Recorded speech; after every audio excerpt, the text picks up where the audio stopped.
Alright, hey, it's Lee.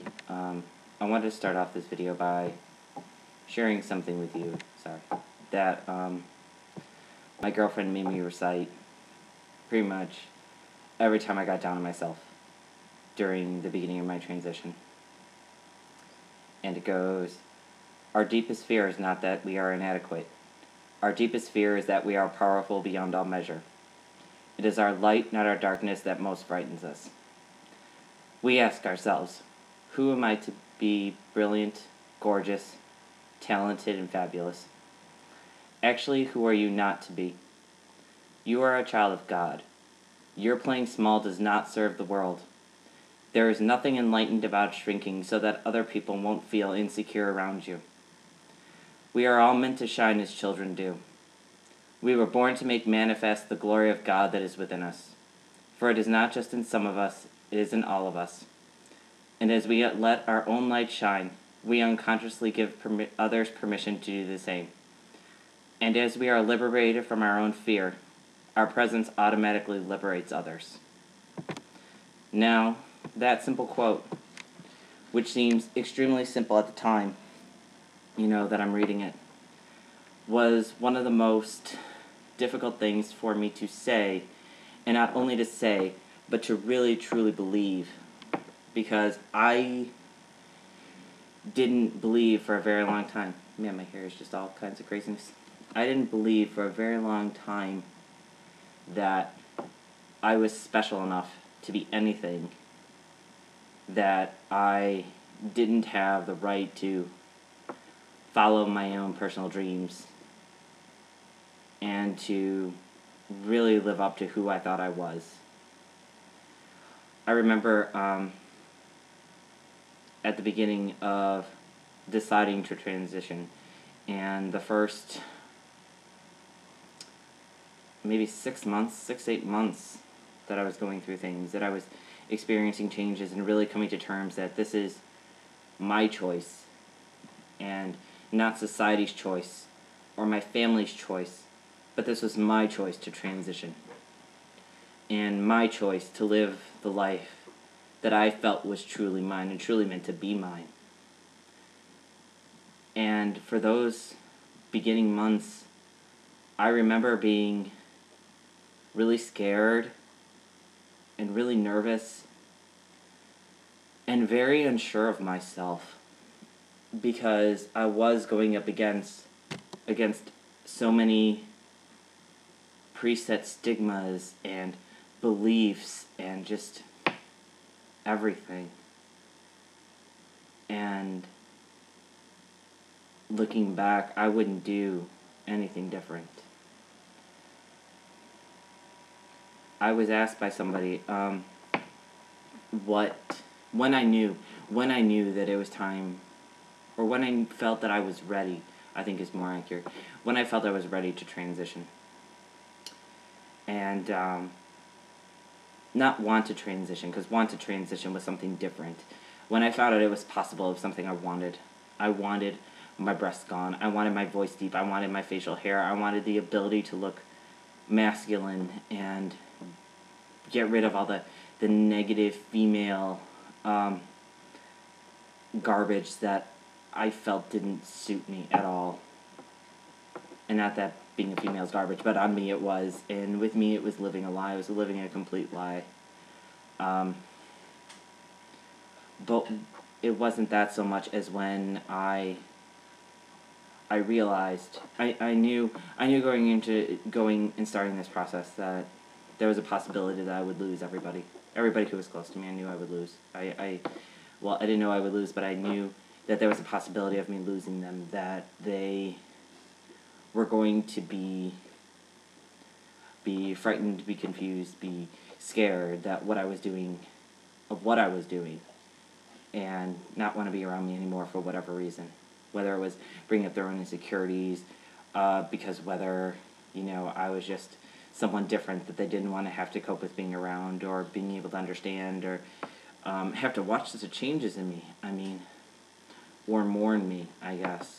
Because some people have said that when parents find out that their child's going to transition or have a sex change, whichever phrase you want to use, or a gender change, I guess, that they mourn that child. They mourn the dreams and wishes that they had for that child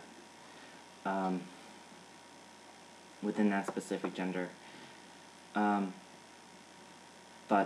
when I knew I was ready was when all those fears, in a way, didn't compare to the thought of not being able to breathe. I couldn't breathe anymore. And I got to the point where I was so desperate that I felt that if I didn't do this, that I wasn't going to be able to breathe anymore. I wasn't going to be able to live anymore. I wasn't going to be able to walk outside. I wasn't going to be able to live my life, get a job. That living and staying in bed and just wasting away was pretty much okay with me. And when I realized that I would rather, that I was ready to accept the consequences, I guess is the best way to put it. I was ready to accept being cast out of the family. I was ready to lose all my friends. I was ready to walk away from everything. I was ready to walk away from absolutely everything. I was ready for that to be a possibility. Or, that I would have to walk away from everybody. When I came to terms that that was okay with me, that's when I realized that I was ready. That I was ready to start this journey. I was ready to take these steps.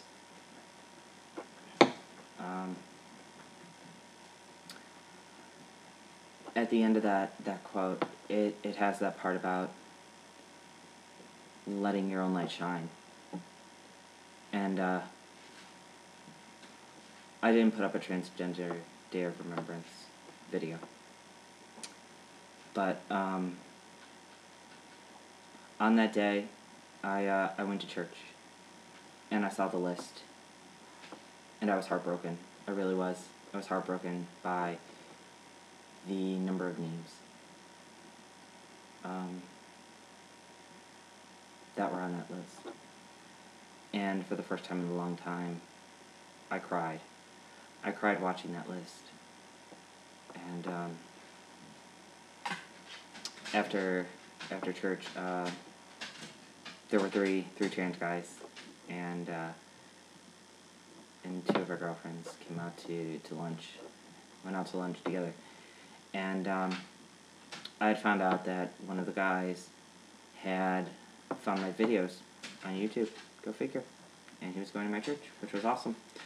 Because I like our church. Our church is awesome. We have a female to male pastor, and he's very open about it. And we have a congregation that is, I think, somewhere between 3 and 7% trans, which is really good. And especially because we feel safe in this space. And after lunch, this guy who had found my videos told me that he said that I had saved his life. I mean, that's powerful. I mean, it really, at first I thought he was just, he was just bullshitting. But then I realized that he looked me dead in the eye and said this, and I was completely blown away by, really, I was just shocked that he said that. Because, I go through my life, and I don't, I try to keep my head above water. I try to survive, really. That is my life to some degree. I just try to survive. I try to pay the bills, and I try to, love my woman. I try to be good to my son. I try to set an example for him as to what I think a man should be and how a man should behave. And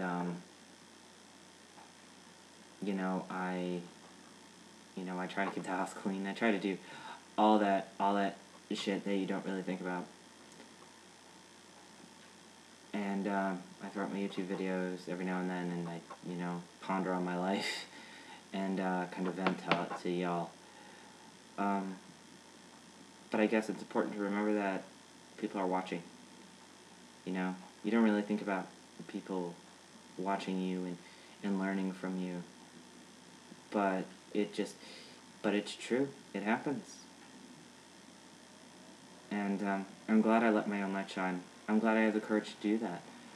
I'm proud, I have to say, of every trans man who's ever put up a video, even just one video on YouTube, talking about anything, even putting up a post-op top surgery video that no one can hear because the sound is terrible, or just a voice with no visual clarity, just a chance to speak out. And that's what I think is what I'm learning, is that life is all about. Is that my life anyway? Is being an example, so people can follow, and being the best person that I can be, so that if someone happens to stumble across, the footprints that I make, that if necessary they can follow in my foot tracks for a while, and learn from them, and learn that things are possible. So, anyway, that's what I wanted to say today, and I think that's it. So anyway, hope everyone's doing good, and I'll talk to y'all soon.